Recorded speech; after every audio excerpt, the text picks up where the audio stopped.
2010 and 11, they reformulated the oxys. OC went to OP. What happened to all of us using these on the street? Let's go.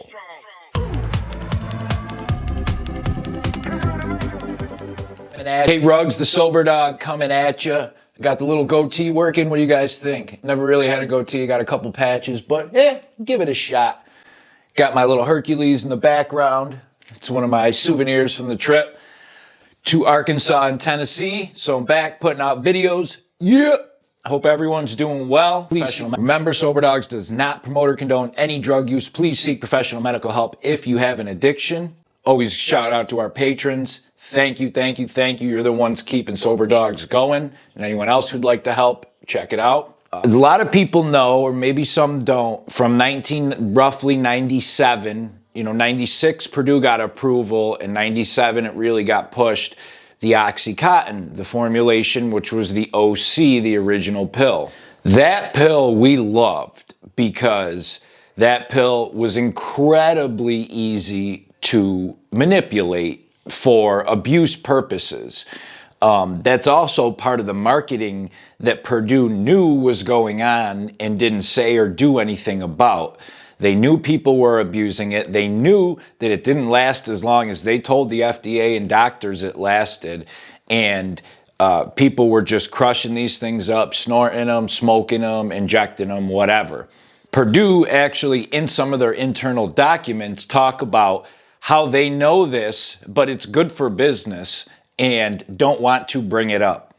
Great company. Anyway, when we start using, there's various different types of oxycodone, and many companies make it. But the main Oxycontin was from Purdue, and that's the one most people sought out, at least in the beginning, because it was probably the most powerful. It didn't have the cutter and the filler in it. Like, it didn't have the acetaminophen that Percocet does.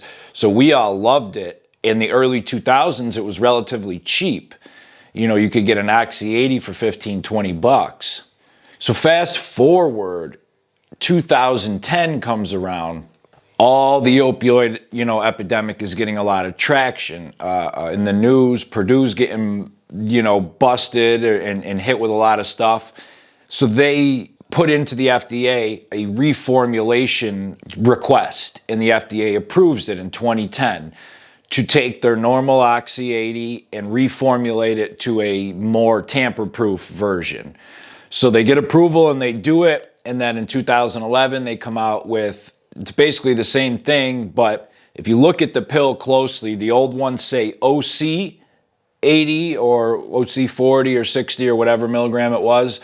The new ones say OP 80, 40, 60, whatever. For all of us on the street actively using, we heard about this, but we're in the middle of addiction, and you hear, you see it's happening, or you understand it's happening, but you don't really feel it until it starts to hit you. So what we started to notice was, first of all, the price. Steadily from, let's say, roughly 2001 to 8 or 9, the price of Oxy was increasing right along with the opioid epidemic, because it was just, demand, supply and demand.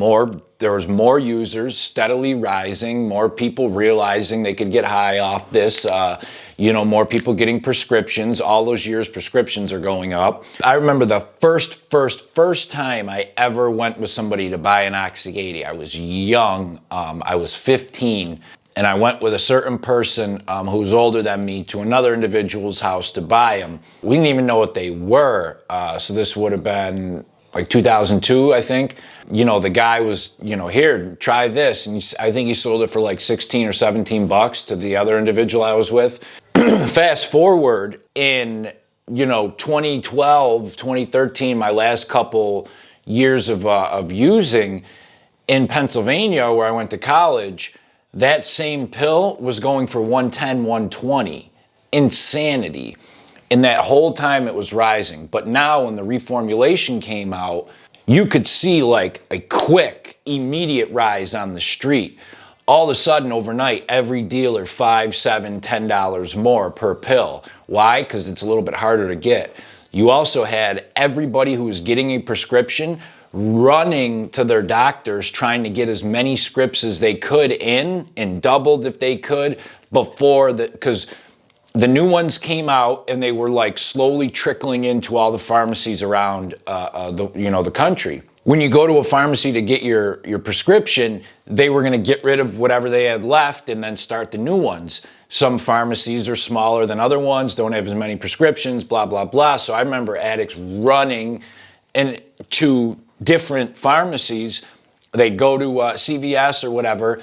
Oh, they have just the new ones. They decline their prescription, run to a different one or a Walgreens or whatever, call their doctor, see if they can get it switched, and see if they still have some of the old ones left. This started to go all around the streets and trickle around. This is also when a lot of the 30 milligram other companies' Oxycontin became very popular. I mean, it was the whole time. Basically now, if we had the option of 3 30 milligram Oxycontins that were straight crush and snort or do whatever you want with versus, one of the new Oxy 80s, we wanted the 30s. Whatever was quickest and easiest to do. This all played out in the street. You could see it at the same time. You could see how many people were now going to heroin. Why not? That was the pill I loved to do. I did it for 7 to 10 years, whatever. Now this new one is a pain in the ass. Why not spend half the money and get heroin and get the same effect? What happened when you try to snort or manipulate the new ones, they put this coating on the outside that if it gets wet, it gels up. When it goes in the stomach, it's fine. The gel dissolves with your stomach acid and it works like normal. If you try crushing it up, it's very hard to crush up. It doesn't crush up into powder. Then when you snort it, as soon as it hits your mucus, it gels up. We tried this a bunch of times and your nose is screwed for 2 to 3 days after you do that. It just creates this like cement gel lump in your nose. You can't breathe, you're uncomfortable, it destroys the high. Same thing with trying to inject it. When people get it wet, it gels up. Imagine what that does in a vein if you try to do it, or it just clogs up the needle. There were ways to get around it. They weren't incredibly effective, but of course people found ways, freezing them, microwaving them, things like that. I guess, cut the coating down a little bit. I do know a couple ways that we figured out, but I'm not going to get into it because it's just no benefit. They revolve around heat and cool and all that. But even then, it's not great or perfect. So, for the person using, why would I snort this thing that's going to clog up and gel up and is expensive as hell when I can go get 4 bags of heroin, half the price, and it gets me just as high, if not higher. That was also one of the major reasons so many people shot to heroin and all the other little painkillers. Some people might be asking, well, if it's easy to adjust all of them, why don't they do it to all of them and make them with that gel so nobody can abuse them? The problem is that gel is for the time release ones. Instant release ones, you can't have that gel, or they didn't want to put it on there because then it's not instant release. So for the people that need instant release for their pain, Percocet, Oxycodone 30s, things like that, they couldn't put this gel on. Plus, the pharmaceutical companies, and even the government to an extent, they don't want to get rid of painkiller and prescription addiction. That is very lucrative for them. These pharmaceutical companies, much as they could talk about trying to help drug abuse, they love when their pills are abused. Not to the extent of Purdue, where they're, national, spotlight. The other companies, when you got tons of people hooked on, what are they all doing? Running to their doctors to try to get prescriptions. That's money in the bank. I knew people that didn't even have addictions to oxys going to get prescriptions just because they knew how lucrative it was. People were making an extra $1,000, $2,000 a month off their oxy prescription, didn't touch a drug in their life. It's insane. That's what happened when they reformulated them. It's one of those kind of catch-22 things. Who knows if they were doing it for the right reason or not, but they did, and it helped stem a little bit of Oxycontin abuse. But then it was just like, oh, okay, so we can't do this. We'll go to the other ones that we can abuse and or heroin.